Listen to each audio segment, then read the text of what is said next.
Hello, everybody, and welcome to the Magenta Edge Digital Workshop Series.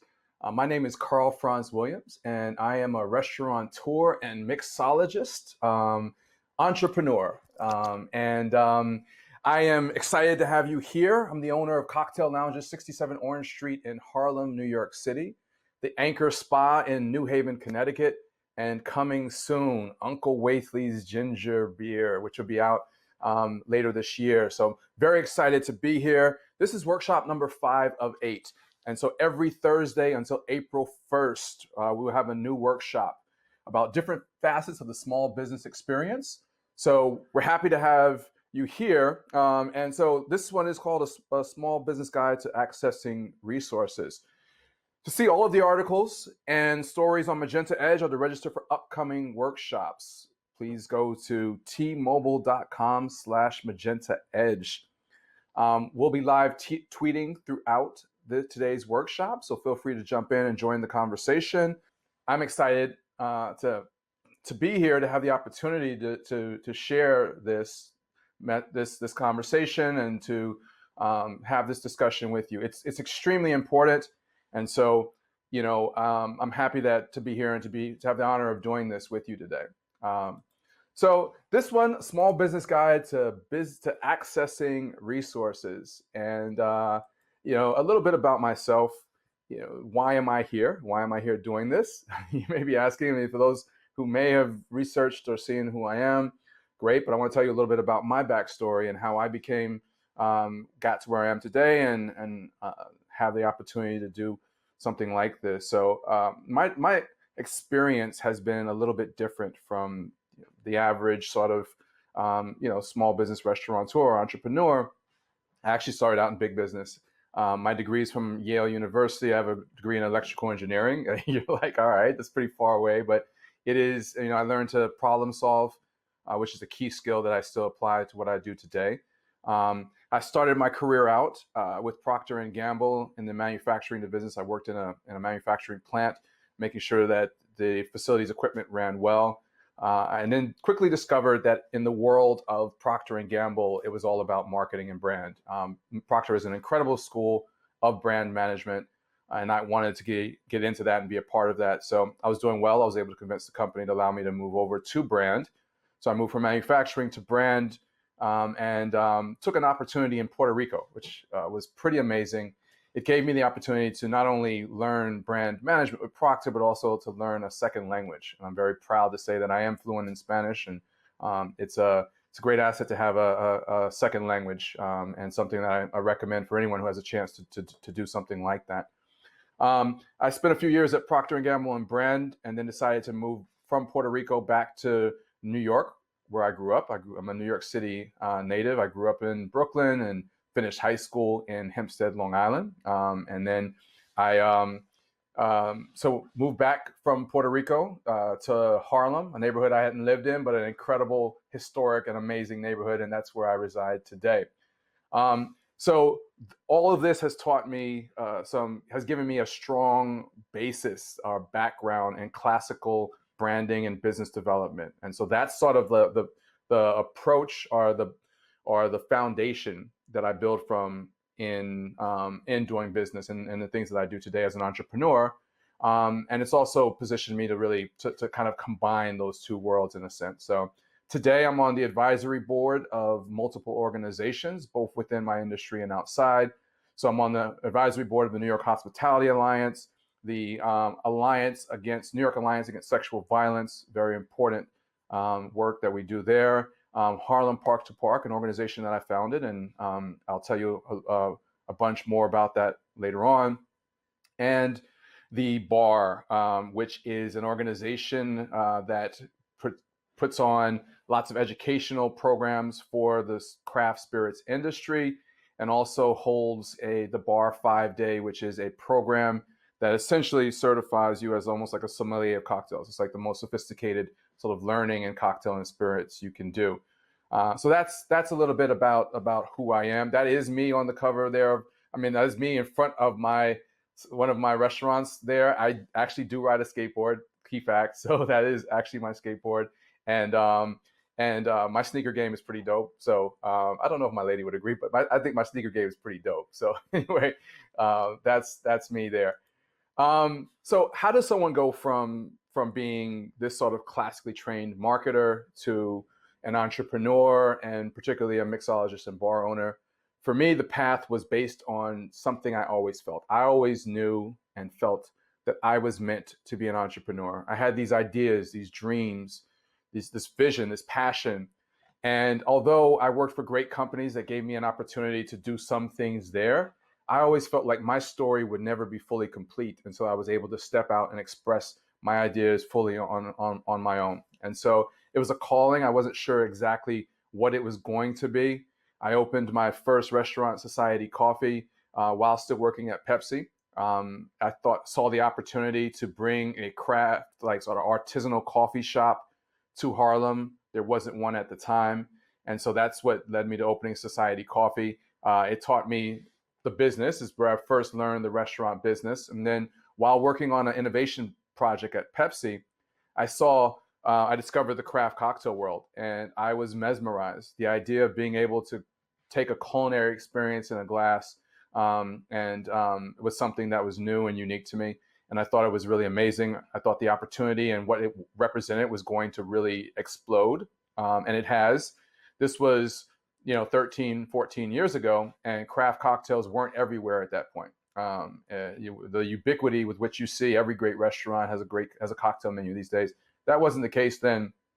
And so, but I saw that was the direction that things were going, and I wanted to be a part of that. So that's what led me to ultimately deciding to leave Pepsi and open my first bar, which was 67 Orange Street. This was back in 2008, December of 2008. And since then, I've opened several other restaurants, the Solomon and Cuff, which was a rum bar, and the Anchor Spa, which is actually, the Anchor is a historic bar, and it's been there since 1939. I took it over in 2015 and sort of reimagined what it is and transformed it into what it is today, a cocktail bar celebrating the rich history of the past. So a lot of people ask me, 67 Orange Street, where's the name come from? A lot of what I do is inspired by history, and so it is the last known address of Almack's Dance Hall. Almack's Dance Hall was one of the first Black-owned bars in New York City, and the place where tap dance was created. So pretty cool story. I won't give you all the details now, but if you feel free to go to our website, check it out, and see what we do. And so that's me. I made a decision early on in my career as a bar owner to be more than just the business guy behind there, and got to know craft cocktails extremely well, and craft bartending. I am bar certified, which means that program I was talking about a little bit earlier, the sommelier of cocktails. I've been through that, and one of the few people in the world who've done that. So this is an industry that I feel a lot of passion for. It is part of who I am. It doesn't fully define me. Like I said, we have the ginger beer coming out later this year. I have dabbled in other entrepreneurial, exploits in real estate, in tech. And so there are other areas. And as an entrepreneur, ultimately an entrepreneur, but these are the things that I'm best known for. So to tell you a little bit more about 67 Orange Street and Anchor, 67 Orange Street, I opened 12 years ago. So we're 12 years old. The Anchor Spa is about 4.5 years old now. And we've gotten great press and recognition. One of the things that I'm most proud of is that we're still relevant. 12 years in, a lot of places become sort of the old news, and people are still discovering both places today. There's still a lot of buzz around both places. And that is, I attribute that success to really developing and focusing on strong branding and marketing. We have a bunch of different offerings today. We've sort of pivoted to make sure that we can do the right things during the pandemic. And that's led to some really great numbers. Before things sort of closed up again, we were at 80% pre-COVID, and at sales at 67 Orange Street, and actually at Anchor, we were doing better than before COVID as a result of the work that we did. So I am very proud of the two businesses and their position right now. And one of the other things I'll mention, 67 Orange Street, and this is particularly relevant right now, we opened during the Great Recession of 2007 to 2009. And so a lot of the skills that I am describing in this webinar today are a function of talking from the standpoint of a survivor. We survived that first recession, learned some really key lessons in that surviving that recession. And now, as we go through this pandemic and the current recession, we're in a great place to be able to leverage those learnings and turn them into the success that we're having right now. So my goal is to really pass on a lot of this information to you and to make sure that, you as an entrepreneur are able to do some of the same things. So, let's ground this conversation. Let's kind of put it into perspective on what we're trying to do here. So, what is access? Like I said, I guess I'm a bit of a nerd, so I like to go back to the dictionary definition of what that is. So access, I'll read this here, is freedom or ability to obtain or make use of something. And second definition is to be able to use, enter, or get near something. So what is the something? In our case, the thing that matters here, the thing that we want access to, is access to capital, access to resources, access to the things that you need to be able to be successful in your business. And so obviously it's extremely important to have access. And so I'll tell you a little bit. There is a difference between sort of having access and not having access. And if you're an entrepreneur of color, this is going to really resonate with you, because the reality of it is, a lot of us start our businesses and we do these things, and we're working with limited resources to get this going. And so what we get really good at is how to hustle, right? How to make things happen. So when I say hustle, I'm not talking about doing anything illegal, right? I'm not talking about that at all. What I'm really talking about is this idea of like figuring it out, problem solving to the nth degree, figuring out how to make things happen. And the reason for doing that is because of a lack of access to resources, access to capital. So let me drive this point home further.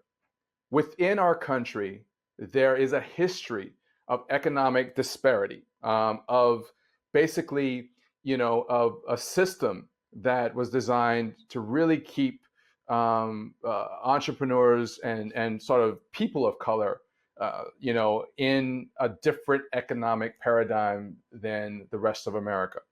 And there's tons of documentation on it. You can dig into how various programs throughout time were oftentimes, there were these ideas and starts and things, but it never really materialized for people of color. So you go on to start from slavery, free labor for 400 years, and then you go into the Jim Crow era and the basically obliteration of every sort of building of the Black community, whether it was Black Wall Street in Tulsa, the GI Bill, which didn't apply to a lot of the Black GIs, but gave opportunities for some of the white GIs coming back from World War II to gain access to buy property. Property is one of the biggest ways that you build wealth, and that wasn't available. The ownership of real estate wasn't available, or was not readily available for people of color, for Black people in particular. And so over the years, this ongoing system has created real problems, real economic disparities.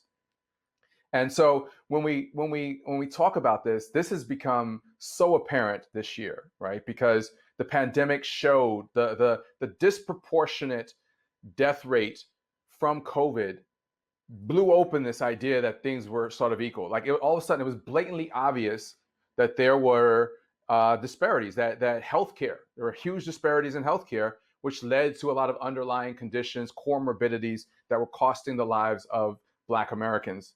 And then you started to see the disparities in education and other systems. And then, of course, economics, particularly when it comes to Black businesses. Black businesses were struggling and are struggling in having greater problems, in surviving the pandemic than white-owned businesses. So, as an example, I have a couple stats on this page right here. 30 points. 30. That is the gap between the percent of Black-owned businesses prior to the pandemic. This is in 2019. Who said we are in distress.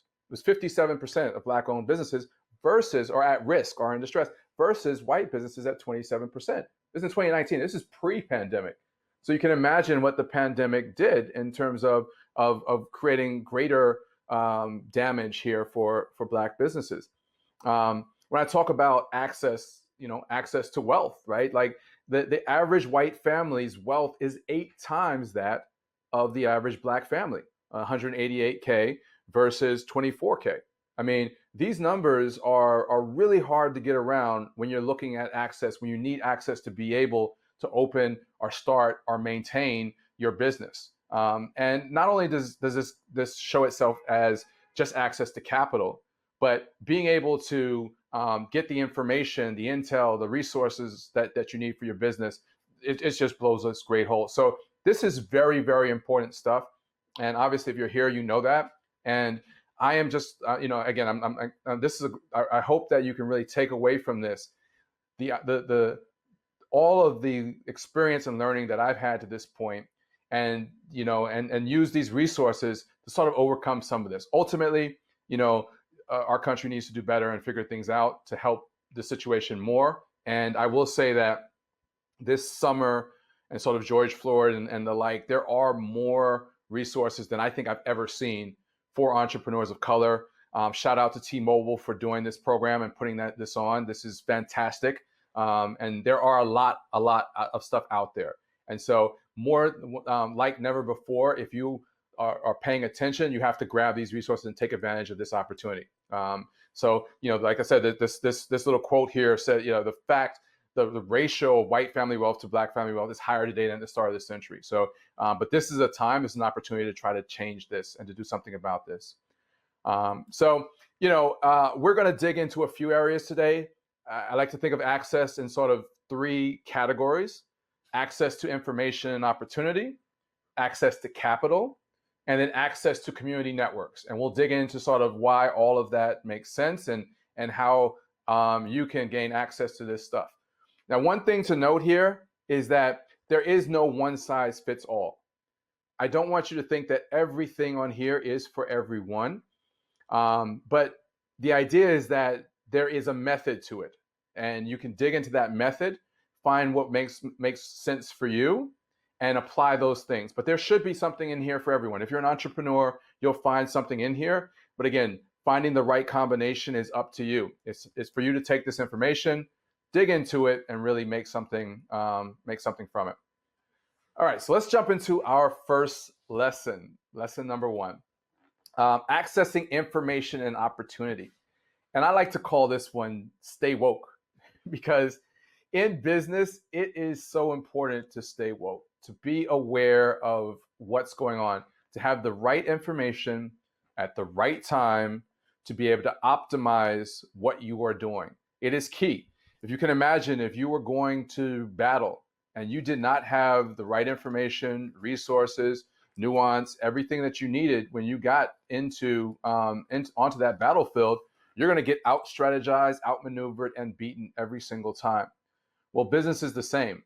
Information is key. Information is key to winning and being successful in business. So that is why this is the first topic that we're going to dig into.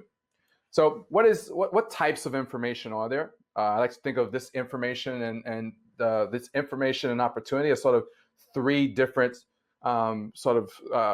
categories. One is intel, second is nuance, and the third is knowledge. So intel, nuance, and knowledge. So what is intel? Intel is information that is not it's not obvious. It's not everywhere. Intel are those things that only a few people know, that are just they're just not super present information. And what it does is this is the type of information that gives you a competitive advantage. It's about being in the know. And so intel, that's what intel is. And I'll give you an example in my experience. One of the I mentioned that I'm in the New York Hospitality Alliance, and we were part of there was a small group of us who were sort of, sort of off kind of talking. And one of the points that came up was that what we're seeing in the market right now, as far as landlords go, is that the concessions that landlords were so eager to give, when they say so eager to give, because it hasn't been totally that way. Landlords have been very sort of, we'll take this, slow. We'll kind of see how these things are going. But the concessions that we saw sort of earlier in the pandemic, and particularly in the winter, that landlords are starting to pull some of those back. They're not giving quite as many concessions now because there's a lot of optimism. There's sort of a look forward of saying, hey, like this is, like the things are turning around, the vaccine is coming out, positivity rates are dropping, hospitalizations, deaths, et cetera, are all dropping.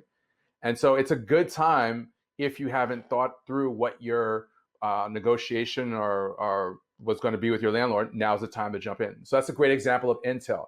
This was, the person who we were talking with was a real estate broker who was saying that, hey, I saw this happening, particularly for new leases. I'm not seeing that happening as much. It's starting to slow down. So if you want to do something, do it now because there's a tight window.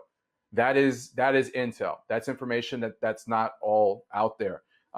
Another example relevant to us in sort of the restaurant business is, something as simple as the restaurant owner, a couple storefronts down from me, calling me and saying, hey, health inspector just stopped through, just so you know, the health inspectors are on the block, they're taking a walk, right? So that, again, if I didn't have that relationship with that other business owner, I might not have known that. And, I try to keep my places always ready so that inspector, no matter when, how, whatever, they walk in, we're good to go. Our places are clean and safe, et cetera. But at the same time, just being, we're in the middle of service, whatever, just being prepared that this could be happening is a huge benefit to us. So that's what Intel is. Nuance. Nuance is about, is I think oftentimes what separates the good from the great. It's about knowing those little details, that if you know that little detail about how things are done, you can really do more for your business. And a great example is, I was early in my restaurant career, I applied for the Clinton Foundation. They had a mentorship program, and I applied for the mentorship program, was accepted. And my mentor was Union Square Hospitality Group. And so obviously, if you know Union Square, they are Danny Mayer's group. I mean, fantastic restaurateurs, hugely successful. So this was a great opportunity for me to get to learn the business from those who knew it. And so when they came in, they looked at what I was doing. The thing that they talked about was, okay, you've got a mind for marketing, and your product and everything is great. The piece that you're missing here, the thing that you're sort of that's needed that you don't totally get, is PR, and how important PR is to what you're doing. And I thought it was so unique that Union Square found PR to be so important that they actually had an internal PR group at that time. That's how important they saw it to being a driver for their business. So it wasn't just the marketing, it wasn't just the social media, it was being able to get these stories to come out in various press and publications that they felt was a huge a key driver. Another example, I remember saying, hey, my fridge just broke, I don't know what to do. And someone from there saying, oh, we'll send our sous chef over to take a look at it. I said, sous chef? You're sending your sous chef to take a look because my refrigerator is not working? And they said, yeah. We often look not just for a sous chef who's a great cook, but one who's handy, who knows how to fix things in a kitchen. You need to have that person on your team as well. This is nuance. These are things that the greats are doing, and the businesses that are successful are doing, and knowing those little differences can be the difference between being good to being great. And then knowledge. Knowledge is huge. It's a broad area. It is all the day-to-day basics it takes to run your business. I'm a proponent. I think all of us need to think in terms of constantly learning. We don't ever stop learning. When you're in business, the day that you think you can't learn anything else, whether it's from your staff, whether it's from reading whatever, whether it's from checking out some of the resources that I'm going to go through. The day that you decide that you don't have to learn anything else is the day that you are going to start to see your business decline, because there's always something new to learn. There's always a new approach. There's always ways to gain competitive advantages, etc. So knowledge is important. It's important that it's continuous. So let's talk about some of the resources to getting some of these things. So for Intel, one of the great ways is to join your local trade organizations. I'm a member of all of the key ones, are the ones that I find important for my industry. As an example, the National Restaurant Association, as well as the local chapters of the National Restaurant Association. Like I said, I'm on the board of the New York Hospitality Alliance. I'm a member of my local Chamber of Commerce. So these are all areas where I am able to work with various like organizations to get information, and just by being a part of these organizations, I oftentimes get information that others who may not have chosen not to join these organizations miss out on, and that information has been critical for me in really being able to grow my business. One of the other areas here is sort of one of the other areas here that I think is important is, and one that you know, maybe a little bit less commonly used, is oftentimes your local city council person, or your local politician has a lot of great information, intel about what's happening, what's coming in, what businesses are coming in, what real estate opportunities there are, what programs, and being in touch with their office can help you find out some of this information before the broader blast and things, email blast, whatever they may be doing. And that, again, is a great opportunity.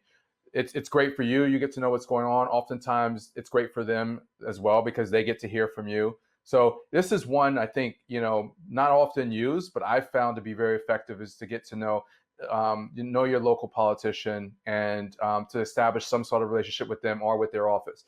You don't always have to agree with their politics, and this is not necessarily about promoting anyone's politics at all, but it's about an exchange of information. So on Nuance, advisors, I mentioned I'm on the advisory board of several organizations, but I also have people that advise me, both formally and informally. It could be family members, could be friends, it could be people I know in business, but it's important to be able to have people you can bounce information off of. You can meet them at the local trade groups. You can meet them, on LinkedIn. People you went to school with, people who know friends of friends. But you want to find advisors, people you can count on to provide information to you. Now, there's a little bit different, in my opinion, between an advisor and a mentor. Mentors can be harder to find, and it's a longer-term relationship. A mentor not only advises, but provides access directly. They help you get into things. They can send resources your way. They take on a more formal role in ensuring that you're successful. But mentors are important as well. And then experienced insiders, whatever industry you're in, it's important to have people on your team are working with you that are experienced in that industry. When I started in the bar business, I was a marketer, right? I was a marketing guy. What I knew about the actual industry was relatively small. I was working on things at Pepsi. And so what really made the difference for me early on was recognizing that and being able to hire and bring in experienced insiders who could help me understand the nuance of what it took to be successful, who took the textbook, knowledge that maybe I had, right, from books I read about, starting a coffee shop, starting a bar, whatever, and made that practical and made it real. And in terms of informational resources, there are tons and tons of great information and resources out there. Of course, there's great books. I mentioned 4 here. They each sort of touch a different area, but all very important. I mean, all great books to read. Oftentimes, I'm very busy. I imagine a lot of us are very busy. We don't have the time to do a lot of reading. So it's just choosing a couple, a few good books and getting into them. So Good to Great with Jim Collins, Measure What Matters. So Good to Great about growing and really taking your business to the next level. Measure What Matters, knowing to understand what's important in your business, pitch anything, being able to get your elevator pitch, your story out there and get people to follow, get involved, systems thinking, how you overall think about setting up and structuring your business. There's online publications that are pretty great. The Economist, The Insider is just that, a lot of inside information. I mean, when you think about some of these are big business. So you're like, oh, so this is big business. How does that apply to me as a small business person? But I think big, right? Like think about you want to learn from the big minds and how they're thinking about it, because those big techniques just give you, a great way to reapply those learnings to what you're doing in your business, and ultimately you want your business to scale anyway. Blogs, podcast. There's again some really, really, really great blogs. My absolute favorite is Hello Alice. Alice this is an incredible blog. If you're not on it, sign up right now. Like this entire presentation, everything that's on that, almost, access to resources and opportunity, they're all there. There are grants, there's training programs, there's like lectures. It's all there. Fantastic place to go. Professor Galloway's blog. Yeah, he was an entrepreneur, now doing some now professor as well. Great taking ideas and concepts and making them very simple to understand. Earn Your Leisure podcast and Hello 7 with Rachel Rogers. Again, these are sort of great podcasts, particularly for women entrepreneurs. And then there's some programs and incubators. If you have an opportunity to sign up for one of these, definitely go for it. I like the Goldman Sachs 10,000 Small Businesses program, because not only is it a great learning and sort of incubator or accelerator, it is also a great way to build a network, a community, and to have people that can advise and be a part of your team. Chobani has a great, incubator if you're in the food world. So this lesson is, for a lot of folks, who are like, hey, this just probably should have been in the first, but it's all about accessing capital. And accessing capital is key. Like you cannot successfully manage and sustain your business if you don't have the capital that you need when you need it. We often hear about big tech companies that are raising money constantly, and it makes sense. Small business, we don't always have that opportunity. Sometimes we have to figure out and know very early on what it is we need. And go after that exact amount, because it's going to be, which makes it much harder. Forecasting is a hard thing to do, and it gets harder sometimes as a small business to be able to figure out your needs. But I do recommend taking some real time and thinking it through from the standpoint of a real honest assessment, not an optimistic one. This is where, as entrepreneurs, we are extremely optimistic by nature. This is an area where you want to sort of temper your optimism and focus on realism. And what is it really going to take for me to get to where I need to get to? How much is that going to cost? And then, mark that up a little bit. So if you think it's going to cost you $100, get 110, but get the right amount so that you have what you need. So that's key here in terms of accessing capital. First starts with honest assessment of what your needs are, and a really honest, thoughtful analysis to determine what your needs are. Then once you do that, there are several ways that you can raise this money. You can raise it through investors. You can raise it through loans, or through grants. So let's dig a little bit into loans. Right now, investors, I'll go into investors in a little bit, but let's talk about loans. Right now, if you have not applied for PPP or EIDL, do it now. These are incredible rates. Even if your PPP loan is not forgiven, that 1% interest rate cannot be beaten. Same thing for the EIDL at 3.75% and a 30-year term. Like these types of terms for business loans don't exist outside of these two programs.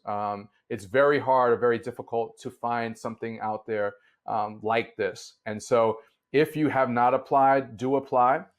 Biz to Credit and Lindio are two great areas to go for to apply for your PPP. They've done tons of them. They have lots of support resources to help you in getting your application done, and they can help you get that done. Thing to note, PPP is the opportunity to apply for PPP ends in 20 days. On March 31st, there's no indication right now that that date will be extended. So get in there fast. EIDL, I think, is open till the end of this year. You apply for the EIDL, which is the Economic Impact Disaster Loan, directly from the SBA. You can go to their SBA site and make sure that you look for COVID relief, and under there, the EIDL.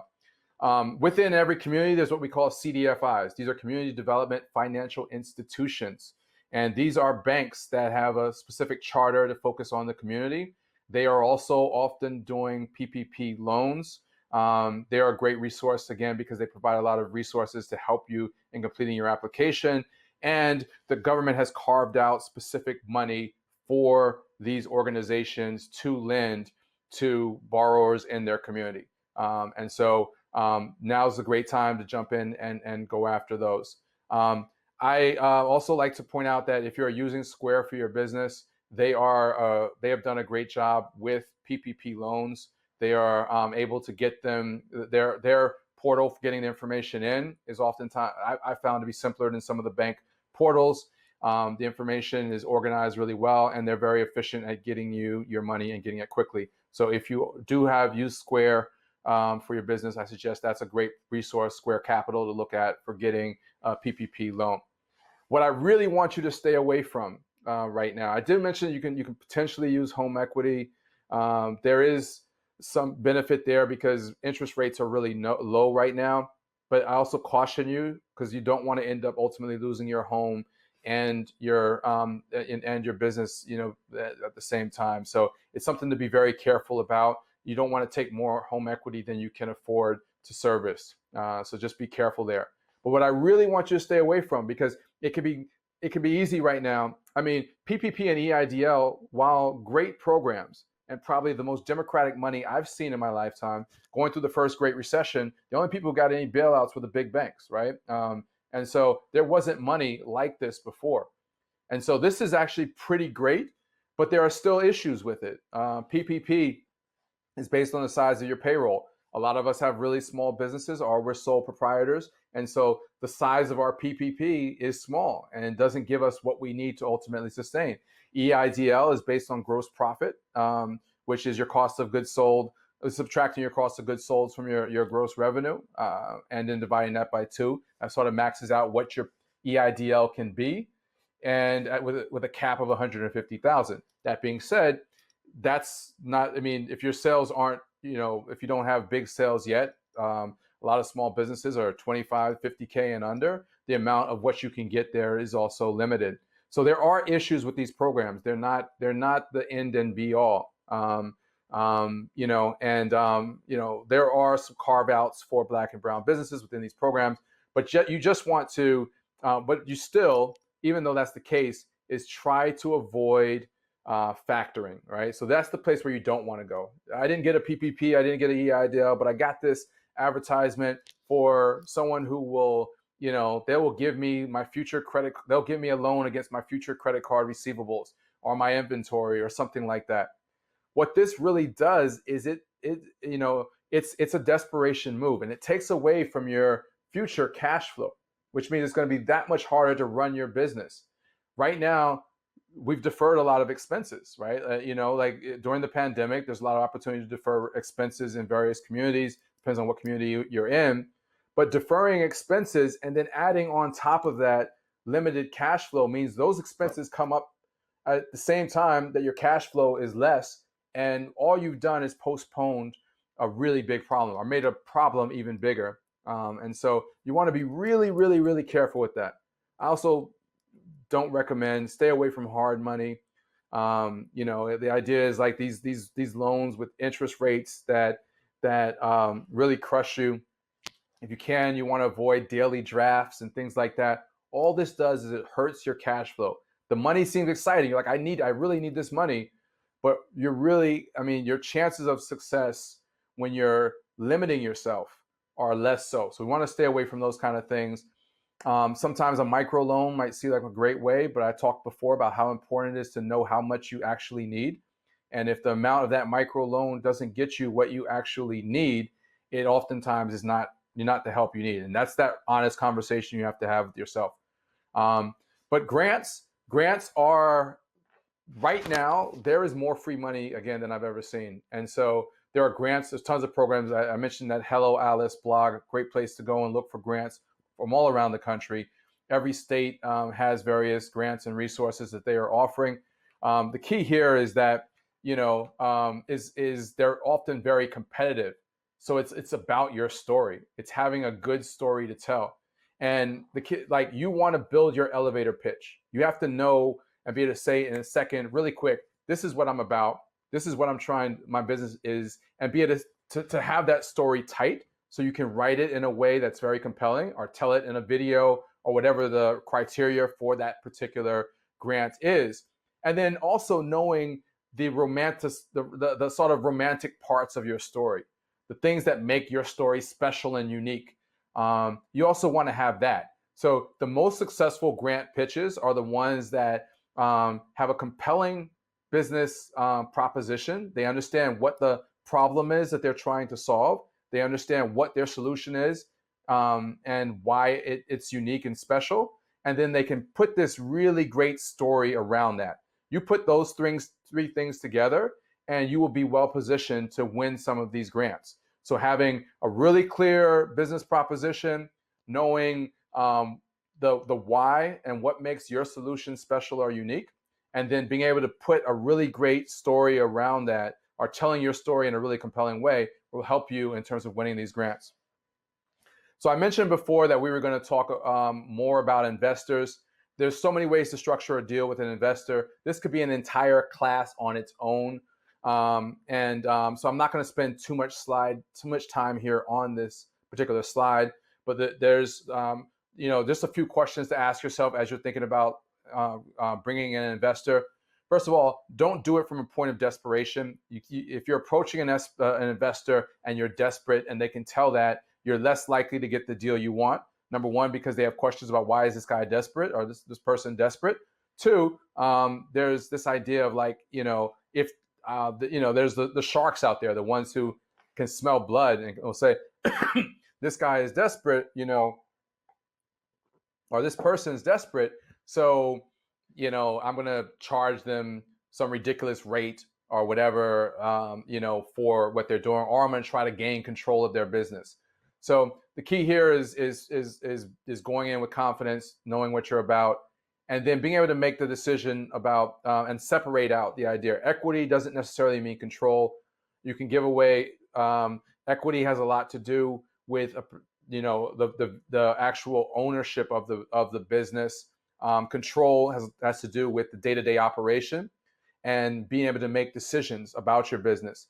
Giving away the ability to be able to make decisions about your business is something you want to avoid at all costs. It's important that you have the control of the operation.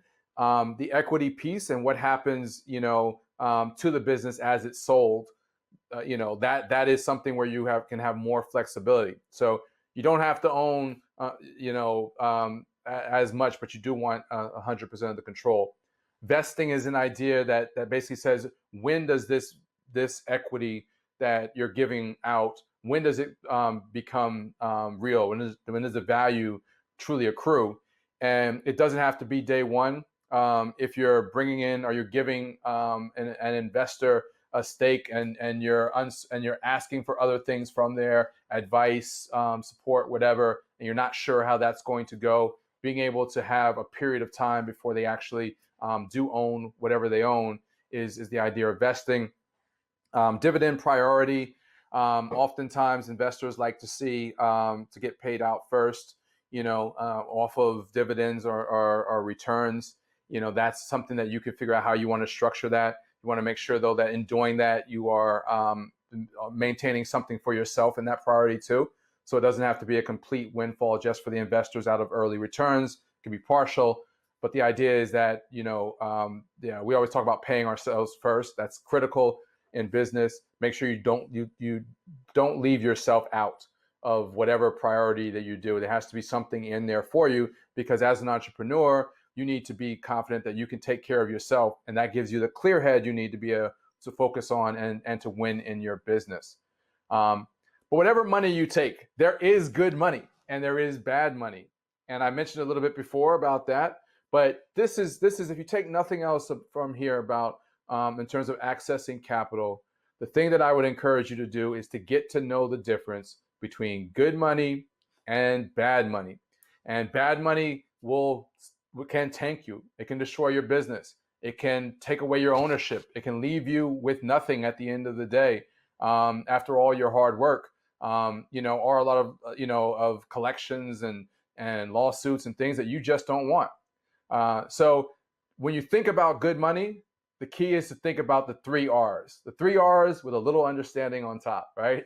So what are the 3 R's? The 3 R's are reputable, reliable, and reasonable. Those are the 3 R's: reputable, reliable, and reasonable. Reputable. Choose your money sources carefully, whether it's an investor loan, grant, whatever. Make sure that it is coming from a reputable source. You hear that I'm sure you've heard the joke before, like you don't want anyone to come and break your kneecaps because you didn't give them a payment or return when they expected it. That's not the way you run your business. When you're stressed out because you're so worried about having to deal with these sort of these payments or things you have to make, you're not making good business decisions. Take safe money, take reputable money. It's just not worth it. I've never taken a dime from an irreputable source, and I encourage you not to do that either. Reliable. When you ask or when you raise money or when you bring money in, the last thing that you want is for that money to not be there when you need it. So you get the commitment and they're like, okay, you're gonna have this money in there on Saturday. And you're like, okay, great. On Saturday, so you go out and you schedule a payment to a vendor that you need to be able to make on that Saturday. And, the money is not there on Saturday. Now, what do? This vendor is like, okay, well, I thought you said, you were going to have this money there. And then you go back to that source and they're like, oh, no, it's not going to be this Saturday. It's going to be 2 Saturdays. And the next thing you know, by the time the money gets there, you now have a big issue that you need, if the money ever does get there. And so you can't make commitments, you can't forecast, you can't run your business if you don't have reliable sources of funding. Reasonable. You want to ensure that the terms of whatever money you get are going to be reasonable, are not going to put your business in greater both current or future risk and create more problems for you. Those terms, the interest rate, the repayment term, the ownership, the equity, the dividend priority, all of this stuff, the vesting, all of that needs to be reasonable, and reasonable when taking your specific and unique business situation into consideration. Like I said, it's not one size fits all, right? And then the last thing there is understanding, right? And so this is kind of a softer one, but things don't always go according to plan. And when they don't, you want your money sources to be willing to reconsider whatever their terms were, if that makes sense. But at a minimum, you want them to understand your situation. If it's going to take a little bit longer for you to grow the business to a certain place because you have a pandemic, right? Who knew, right? Like, you don't want that source to be like, I don't care, it's whatever, I need this, has to happen, right? Like, they have to be understanding. And so if you can take the 3 R's and apply this to with a little understanding, the 3 R's, a little understanding, and apply that to any source you have, like that is then you will know that you are getting the good money. I have a piece that I've written about this that'll be on T-Mobile for Business. Definitely take a look at it. I dig into this a lot more. All right, the last lesson here, we're going to talk about accessing community networks, and I've talked a little bit about this.